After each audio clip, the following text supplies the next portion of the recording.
Operation प्रहार 3 आरंभ 8 जन नक्सल कमांडर विरोध में चलिबो लड़ई। मालकानगिरी सीमांत छत्तीसगढ़ बीजापुर जिले में होइतिबा नक्सल हमलार मास्टरमाइंड हिडमा बोली संपूर्ण रूपे पुलिस सुराग पाई सारिछे। नक्सल नेता हिडमार नेतृत्व में शताधिक नक्सल एही हमलारे सामिल थिले।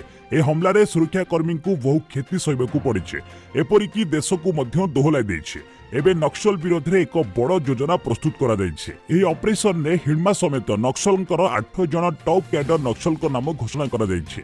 आगामी दिन में एमानंकु पुलिस टार्गेट करी मारिबो। मिलिथिबा सूचना अनुसार सोमवार जगदलपुर ठारे केंद्र गृहमंत्री अमित शाह पहुंची एक रुद्धद्वार बैठक में एही नामगुड़ी को फाइनल करिथिबा जଣା पड़िछे।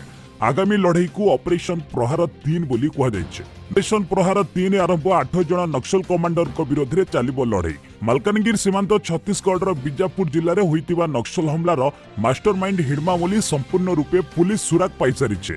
नक्सल नेता हिडमार नेतृत्व में शताधिक नक्सल एही हमलारे सामिल थिले। ए हमलारे सुरक्षाकर्मी को बहु क्षति सहबाकू पड़िछे, एपरिकी देश को मध्य दोहलाई देइछे।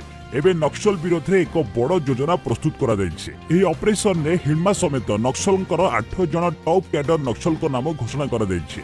आगामी दिन में एमानंकु पुलिस टार्गेट करी मारिबो।